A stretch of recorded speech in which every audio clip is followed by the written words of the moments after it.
Welcome to the All Sorts podcast. Yeah. And today we're taking a deep dive into something pretty amazing. Mm-hmm. It seems like the humble chicken could be a surprising ally in the fight against malaria. Really? Yeah.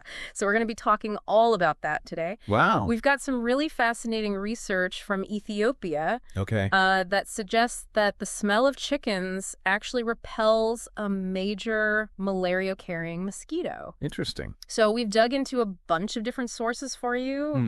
We've got some scientific studies published in the Malaria Journal, some news articles from places like BBC News, VOA News, NPR, even Poultry World, and African Leadership magazine. Wow. And some press releases from Biomed Central. Great. And basically what we want to do today is understand Okay. how this discovery was even made in the first place, why Yeah. it's so significant, and what the potential implications could be for, preventing malaria in the future. Oh, okay. So to kind of kick things off, let's just quickly revisit the problem that we're dealing with here. Sure. Yeah, malaria is a major public health issue, particularly in sub-Saharan Africa. Yeah, it's a huge problem. Hundreds of thousands of deaths every year. It's a lot of people. And we've got some tools to fight it, of course. Like- Things like treated bed nets, Yeah. indoor spraying of insecticides. Mm-hmm. But the mosquitoes, they're pretty adaptable. Yeah, they're tricky. Yeah. They're always finding new ways to, survive and thrive. Exactly. They're becoming resistant to insecticides. Right. And they're even changing their feeding habits. That's right. Moving from indoors to outdoors to kind of avoid those control methods. Yeah, and this is where one particular mosquito, Anopheles arabiensis, Right. poses a real challenge. Yes. This one's particularly tricky. So this one's really interesting because, there are other species like Anopheles gambiae, which tends to primarily bite people indoors. Right. Arabiensis is a lot more opportunistic. That's right. It feeds on humans. It feeds on cattle, sheep, goats. And it does all this both indoors and outdoors. Exactly. Which makes it much harder to target with those traditional, methods like bed nets and indoor spraying. Makes sense. So, researchers in Ethiopia, they're out in these communities and they started to notice something pretty peculiar.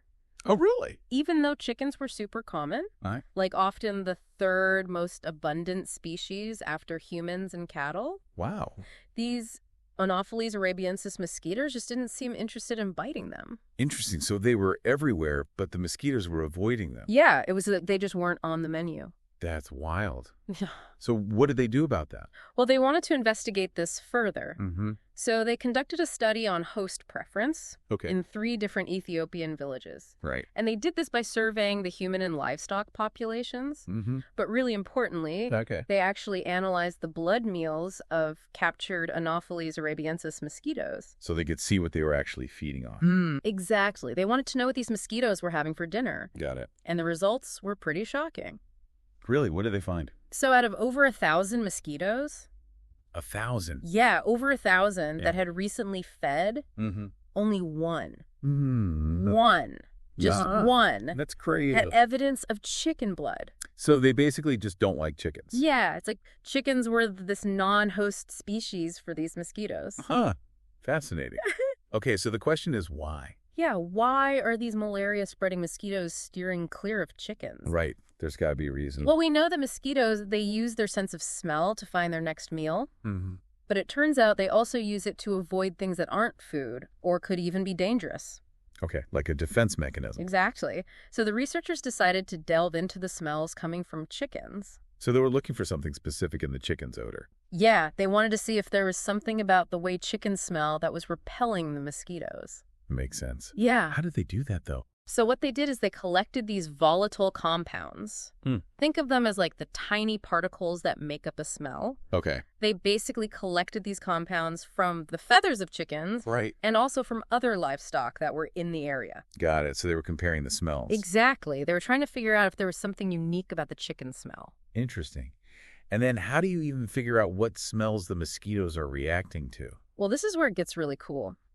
They used a couple of techniques. Okay. One is called gas chromatography, Mm-hmm. and the other is called electroantenographic detection. Wow, those are some big words. I know, right? But basically, Okay. gas chromatography is like this machine that separates all the different smells in the air. Okay. It's kind of like sorting ingredients in a really complex soup. So they can isolate each smell. Exactly. And then electroantennagraphic detection. Mm-hmm. This measures the electrical activity in a mosquito's antenna when it's exposed to those separated smells. So they're basically seeing which smells the mosquito can detect. Right. They're looking for which smells make the mosquito's antenna go like, hey, what's that? Wow. That's pretty amazing. So they're essentially eavesdropping on the mosquito's sense of smell. I like it. So what do they find in the chicken aroma? Well, they found 11 bioactive compounds in the air surrounding the chickens. Mm-hmm. But here's the kicker. Okay. 6 of these compounds seem to be unique to chickens. Oh, wow. So like a chicken signature scent. Exactly. And out of those 6, they were able to specifically identify 4 of them. 4, what were they? They were isobutyl butyrate, naphthalene, hexadecane, and translamone oxide. Okay, so those are the smells that might be repelling the mosquitoes. That's the idea, but they needed to test it out in the real world. Right. You can't just assume it'll work just because they can smell it. So they did some field testing. Okay. And this is where it gets even more interesting. All right. I'm intrigued. They took these chicken-specific compounds and they synthesized them. Okay. So they basically created these smells in a lab. So they could control the experiment. Exactly.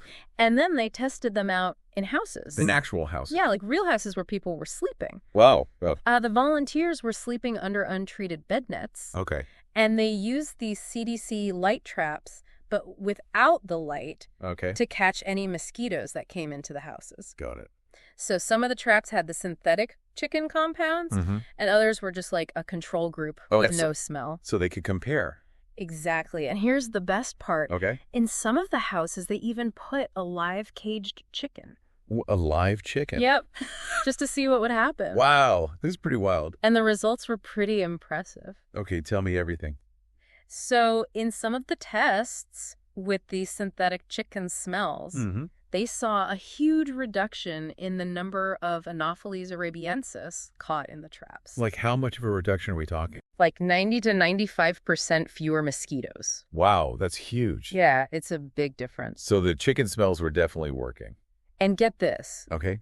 In one of the tests with a live chicken, they saw a 95% reduction in mosquitoes. 95% with a live chicken? Yeah, with a live chicken just hanging out in a cage. That's incredible. And in another test with a chicken, it was 80%. Wow, so even just having a chicken nearby makes a huge difference. Yeah, it seems like the chickens are pretty good at repelling these mosquitoes. I mean, those are some pretty compelling results. And it wasn't just the chicken-specific smells that worked. Oh, really? They also found that some more common compounds, like cislamone oxide and bamercene, which are found in other plants and animals, also had some repellent effects. Interesting. So it's not just chickens. Right. There might be other natural sources of these mosquito-repelling smells. That's really cool. So we know what's happening. The chicken odor is repelling the mosquitoes. But the big question is why? Yeah, why would mosquitoes have evolved to avoid chickens? Right. It seems counterintuitive. Yeah, you'd think they'd go for any source of blood. Well, the researchers had a couple of interesting hypotheses. Okay, what were they?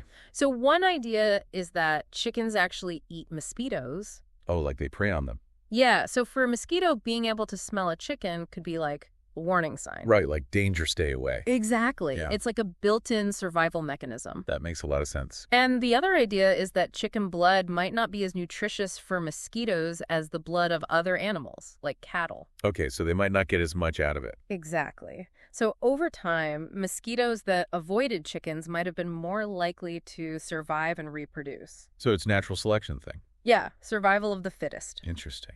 And one of the researchers, Richard Ignal, he had a really interesting way of putting it. What did he say? He said that developing the ability to smell chickens could be a crucial adaptation for mosquitoes to avoid being eaten. So it's like their noses are saving their lives. Exactly. Yeah. It's pretty amazing how these things work out in nature. It really is. Yeah. So, okay, we've got these chickens that repel mosquitoes. Right. But what does that actually mean for fighting malaria? Yeah. What are the practical implications of this discovery?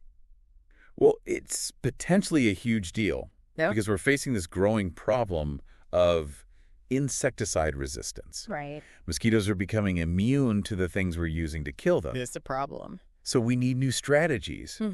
And these chicken-derived repellent compounds could be a really promising solution. So we could use them alongside things like bed nets and insecticides. Exactly. Yeah. It's like a multi-layered defense. Yeah. Instead of just trying to kill the mosquitoes, Mhm. we could be trying to keep them away in the first place. I Definitely. actually remember reading about this idea of chicken cologne. Chicken cologne. Yeah. That is a funny name. I know, right? But basically, it would be like a formulation of these repellent compounds that Okay. you could apply in different ways. Like how... So you could have sprays, Okay. but also maybe things like wax that you could heat up. Oh, so it would slowly release the smell. Yeah, like a mosquito-repelling candle that smells like chicken. Huh. That's pretty creative. I mean, it's a pretty novel idea. Yeah, for sure. But of course, there are practical considerations, too. Like what? I remember some experts raised concerns about people actually sleeping near live chickens. Right, there could be hygiene issues. Exactly. So while using live chickens might seem like a natural solution, Mm-hmm. it's not really practical or safe in a lot of situations. So isolating those compounds is key. Yeah, that's where the real potential lies. Okay, so what are the next steps then? Well, they need to test these chicken odors against other types of malaria mosquitoes. Right, because Arabiensis isn't the only one out there. Exactly. Hmm. And they also need to figure out the best way to deliver these repellents, Mm-hmm. like how to make them last a long time and be effective in different environments. Yeah, that makes sense.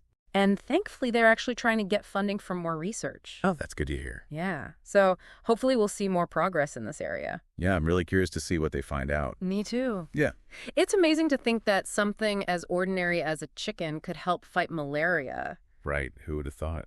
And it's also really interesting that some of these compounds are also found in things like citrus peels and Mexican marigolds. Oh, really? Yeah, So maybe there are other natural repellents out there. exactly. We just need to find them. That's pretty exciting.